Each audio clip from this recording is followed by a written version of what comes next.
Good morning students. आज हम पाश्चात्य दर्शन बीए पार्ट सेकंड के जो वेस्टर्न फिलॉसफी का जो आपका सिलेबस है उसमें स्पिनोजा के बारे में डिस्कस करेंगे। पिछली क्लास के अंदर हमने देकार्त का दर्शन डिस्कस किया था और देकार्त के बारे में जैसे कि हमने बताया था आपसे कि ये द्वैतवादी दर्शन है। द्वैतवादी हम किसको कहते हैं? जो दो अल्टीमेट रियलिटीज़ यानी जो दो अंतिम पारमार्थिक सत्ताओं को स्वीकार करते हैं।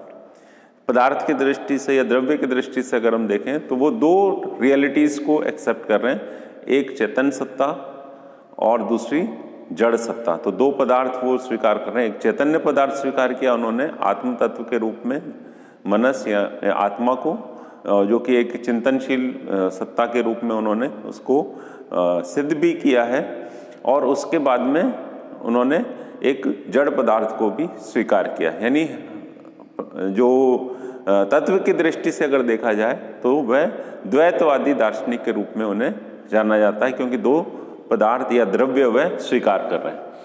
अब हम देखते हैं कि द्रव्य की जो परिभाषा देकार्त के द्वारा दी गई थी वह तो स्वीकार्य है स्पिनोजा को भी, लेकिन वह कुछ मॉडिफिकेशंस के साथ में वो इसको एक्सेप्ट कर रहे हैं।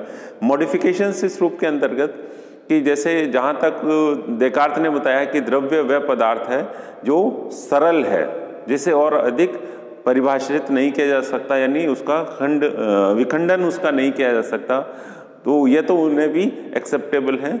लेकिन स्पिनोजा ये मानते हैं कि द्रव्य जो है वो सेल्फ कंसीव्ड है। सेल्फ कंसीव्ड यानी स्वतः चिंत्य भी है, और वो थॉट के पहले वाली स्थिति, चिंतन के पहले वाले स्थिति के अंतर्गत हम उसको देख सकते हैं। यानी वो उसे स्वतः सिद्ध भी मान रहे हैं, स्वचिंत्य भी उसे माना गया है, स्वतः सिद्ध है, स्वतंत्र है, स्व प्रकाशता भी उसके अंतर्गत, यानी अपने आप को वो स्वयं प्रकाशित भी करता है।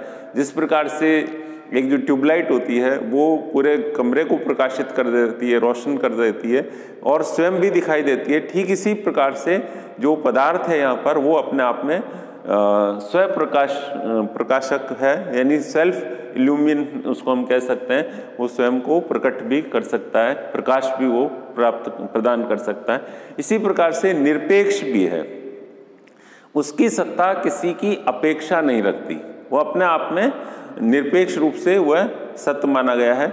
उसे नित्य भी माना गया है, यानी टाइम और स्पेस की कोई कैटेगरीज द्रव्य के ऊपर लागू नहीं की जा सकती। और उसके साथ साथ वह स्वयंभू है, यानी उसका अस्तित्व कैसा है, सेल्फ एग्जिस्टेंट है। वो पहले से ही अपने आप में स्वतः सिद्ध उसको मान सकते हैं।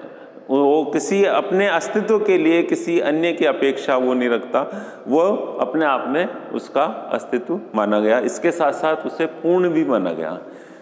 जब हम किसी सत्ता को पूर्ण मानते हैं तो इसका मतलब ये है कि उसमें जितने भी गुण संभव हो सकते हैं वो सारे के सारे गुण उस पदार्थ के अंदर सम्मिलित हैं, पहले से ही एग्जिस्ट होते हैं, और इसीलिए उसे द्रव्य को पूर्ण भी माना गया जाता है, नित्य भी उसे माना गया है, और इसके साथ साथ उसे निर्गुण भी कहा गया है। निर्गुण यानी निर्गुण का अर्थ यहाँ पर यह नहीं है कि उसके कोई गुण ही नहीं है। निर्गुण इस संदर्भ के अंदर कहा जाता है कि जिस प्रकार से मनुष्य के गुण जो होते हैं, अच्छे हैं, बुरे हैं, ये सारी जो क्वालिटीज़ होती हैं, हम किसी भी सत्ता को उसके गुणों के परिप्रेक्ष्य के अंदर हम उसको देखते हैं। हम जो जानते हैं मनुष्य अपनी सीमित शक्तियों से या सीमित हमारी जो अंडरस्टैंडिंग होती है उस अंडरस्टैंडिंग के आधार के ऊपर हम उसको परिभाषित करते हैं।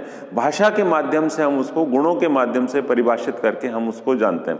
लेकिन क्योंकि द्रव्य किस प्रकार का है, ये इसके असंख्य और असीमित गुण हैं, और इन असंख्य और असीमित गुणों को हम अपनी सीमित बुद्धि के माध्यम से जान नहीं सकते।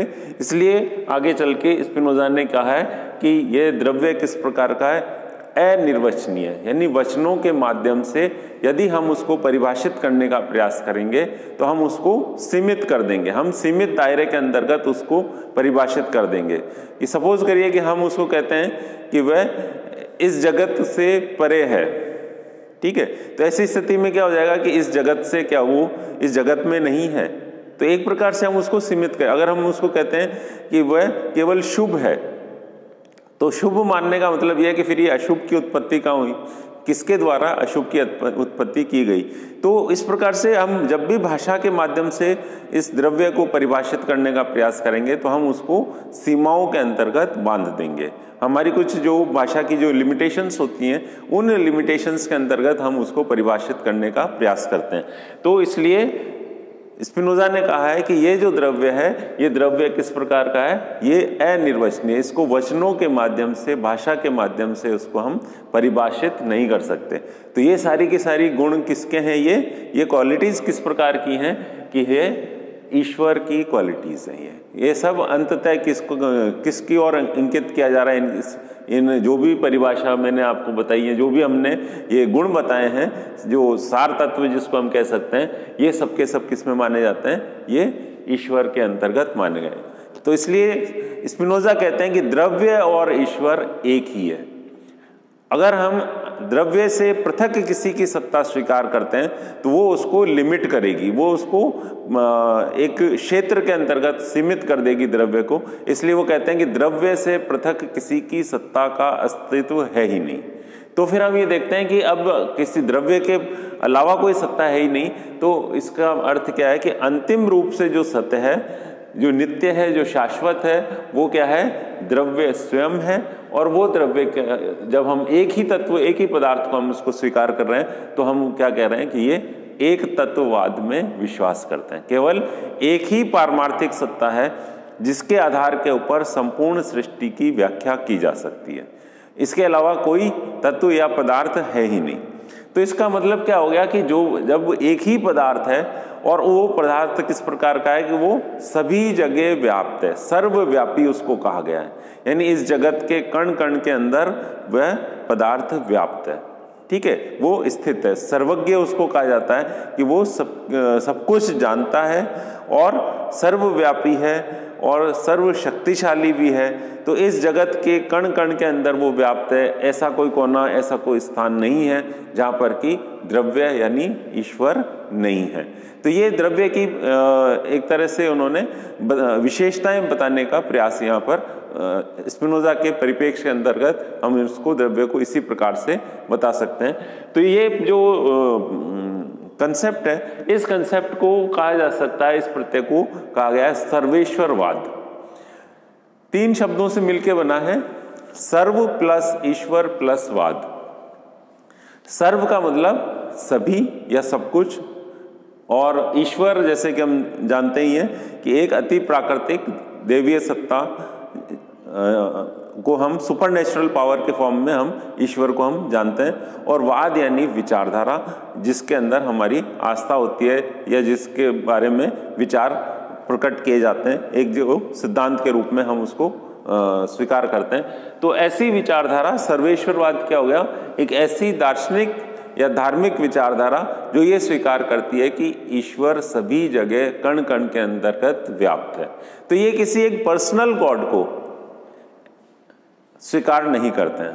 पर्सनल गॉड यानी जो कि सगुण रूप है, जिसको हम कहते हैं कि दयालु है, कृपालु है, पालन करता है, ये सारी जो क्वालिटीज होती हैं वो क्वालिटीज इन्होंने ईश्वर के अंतर्गत स्वीकार नहीं की। इनका ये मानना है कि द्रव्य ही है, सब कुछ है, और द्रव्य से पृथक किसी सत्ता का अस्तित्व नहीं है, ठीक है। जो सब्सटेंस है वो सब्सटेंस यानी द्रव्य ही सब कुछ है।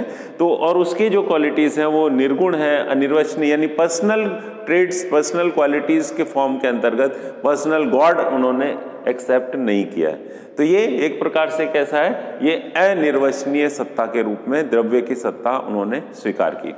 अब जब हम बात करते हैं कि क्या ईश्वर के गुण हैं, एक तरफ तो हम कह रहे हैं कि ये निर्गुण है, दूसरी तरफ हम ये कह रहे हैं कि जो सृष्टि है, जो ईश्वर है, जो द्रव्य है, क्योंकि ये सब स्पिनोजा के दर्शन में एक ही पदार्थ के ही अलग अलग नाम बताए जा रहे हैं। तो ये सब किस प्रकार के हैं, इसको परिभाषित किया जा सकता है या नहीं।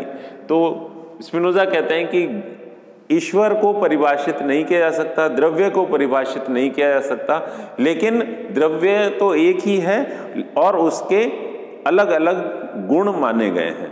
तो एक तत्ववादी होने के साथ साथ उन्होंने उसके असंख्य गुण बताए हैं, और उन असंख्य गुणों में से केवल 2 प्रकार के ऐसे गुण हैं जिनको ये कहा जा सकता है कि जो इस प्रकृति के संपूर्ण जीवों के अंतर्गत यानी संपूर्ण पदार्थों के अंतर्गत इनके माध्यम से वो व्याप्त है। और वो दो गुण कौन कौन से हैं? एक तो है चेतन सत्ता और दूसरे हैं जड़ पदार्थ। तो इनके जो चेतन सत्ता है, जिसको हम मनस भी कह सकते हैं, इसकी विशेषता है चिंतन, यानी जो हमारे विचार होते हैं वो विचार इस चेतन पदार्थ के माध्यम से हमें पता चलता है कि हमारी जो चेतना है उसके माध्यम से विचार उत्पन्न होते हैं। और दूसरा है शरीर यानी जड़ पदार्थ, माइंड एंड बॉडी की हम जब बात करते हैं तो ठीक इसी प्रकार से ये जड़ पदार्थ है। तो जड़ पदार्थ का गुण क्या है? इसका सार तत्व क्या है? विस्तार है। ठीक है, तो इस विस्तार के माध्यम कोई सा भी जड़ पदार्थ अगर हम लेते हैं तो हम ये देखते हैं कि उसमें विस्तार होता है, उसके जो आकार होता है उस आकार के अंदर हमें विस्तार दिखाई देता है। तो इस प्रकार से ये दो जो प्रकार के गुण हैं, इस जगत की कोई सी भी ऐसी सत्ता नहीं है जो इन दोनों गुणों से पृथक हो या जिसमें ये दो गुण उपस्थित नहीं हो। कोई भी जो चेतन सत्ता की हम बात करते हैं, हमारे अंदर शरीर भी है, जड़ पदार्थ भी हमारे अंदर है और इसके साथ साथ हमारे अंदर चेतना भी है, कॉन्शियसनेस भी हमें पाई जाती है हमारे अंदर। तो ये दो गुण हैं जो कि इन दोनों गुणों के माध्यम से ईश्वर हमारे अंदर व्याप्त होता है और उन्हीं गुणों के आधार के ऊपर हम ये कह सकते हैं कि ईश्वर इस संपूर्ण जगत के अंतर्गत व्याप्त है या स्थित है। ये जो दो गुण हैं, ये दो गुण तो हमारे अंदर तो सीमित रूप से उपस्थित हैं, लेकिन ईश्वर के अंदर ये असीम रूप में या उसके असीम गुण है, ये उसमें असीमता के माध्यम से ईश्वर उत्पन्न उसमें विद्यमान रहते हैं। गुण की हम जब बात करते हैं तो गुण क्या है? ये सार तत्व है, ऐसे सार तत्व जो कि स्थायी है, जिसमें परिवर्तन नहीं होता है, उन्हीं को वो गुण के रूप में देखते हैं। और जो पर्याय होते हैं, पर्याय यहाँ पर बताया गया है, इसको एट्रीब्यूट्स कह सकते हैं हम, यानी इनको हम मोड्स कहेंगे पर्याय को। तो ऐसे मॉडिफिकेशंस हैं जो हमें परिवर्तनशीलता दिखाई देती है, वो परिवर्तनशीलता हमें पर्यायों के माध्यम से दिखाई देती है। जो परिवर्तनशील तत्व हैं द्रव्य के या जिसके माध्यम से हमें परिवर्तन दिखाई देता है, तो वो परिवर्तन हमें पर्याय के माध्यम से दिखाई देता है। जो मॉडिफिकेशंस हो रहे हैं, इसका उदाहरण हम इस प्रकार से देख सकते हैं कि जैसे स्वर्ण है, सोना, अगर वेट की दृष्टि से उसको देखा जाए तो वो उसमें कोई परिवर्तन नहीं हो रहा है, लेकिन उसके आभूषण हम अलग अलग बना लेते हैं। कभी हम उसके कानों में पहनने के आभूषण बना लेते हैं, कभी नाक में पहनने के, कभी हाथों में पहनने के। तो इस प्रकार से हम देखते हैं कि उसके आकार भिन्न भिन्न हो सकते हैं। तो लेकिन ये आकार जो परिवर्तित जो हमें दिखाई दे रहे हैं वो पर्याय के माध्यम से दिखाई देते हैं, और जो उसके नित्यत्व यानी जो स्थायी तत्व हैं, वो स्थायी तत्व हैं गुण। इन्हीं गुणों के माध्यम से, इन्हीं सार तत्वों के माध्यम से हम उसको स्थायी तत्व के रूप में जानते हैं। एक और जो मूल प्रॉब्लम या समस्या के रूप में देखा जाता है कि माइंड एंड बॉडी का जो रिलेशन है उसको हम किस प्रकार से, कोई भी दार्शनिक किस प्रकार से उसकी व्याख्या करता है। देकार्त के अंदर हमने देखा था, उन्होंने क्रिया प्रतिक्रियावाद का सिद्धांत दिया था, जबकि यहाँ पर हम देखते हैं कि देकार्त ने जो सिद्धांत दिया था उसमें थोड़ी दिक्कत ये थी कि अगर हम दो पदार्थ को, दो द्रव्य स्वीकार कर लेंगे तो उसमें रिलेशन एस्टेब्लिश करने के लिए एक तीसरा पदार्थ भी हमें स्वीकार करना पड़ेगा। जैसे कि देकार्त ने ईश्वर को स्वीकार किया, और फिर वो बताते हैं कि पीनियल ग्रंथि के माध्यम से क्रिया और प्रतिक्रिया होती है और उसके माध्यम से वो उसका संबंध बताने का प्रयास करते हैं, लेकिन वो उचित प्रतीत नहीं होता है। तो स्पिनोजा ने ये बताने का प्रयास किया है कि जो जड़ सत्ता और चेतन सत्ता, ये दोनों एक दूसरे के पैरेलल हैं, यानी वो समानांतर हैं। तो जब समानांतर है तो एक में जो परिवर्तन होगा वो दूसरे के अंदर परिवर्तन अपने आप में एक दूसरे को वो इन्फ्लुएंस नहीं करेगा, प्रभावित नहीं करेगा, लेकिन वो समानांतर रूप में एक दूसरे के साथ में वो घटित होता रहेगा। तो कॉज एंड इफेक्ट की रिलेशनशिप यहाँ पर जड़ और चेतन सत्ताओं में नहीं है। दोनों स्वतंत्र पदार्थ होने के साथ साथ वो एक साथ ये एक्शन पॉसिबल यहाँ पर उन्होंने माना है। तो ये उन्होंने समानांतरवाद का सिद्धांत दिया है, जिसके माध्यम से वो माइंड एंड बॉडी का एक्शन जो रिलेशन है वो एस्टेब्लिश वो इसके माध्यम से करते हैं। बाकी नेक्स्ट क्लास के अंदर हम फर्दर डिस्कस करेंगे। Thank you.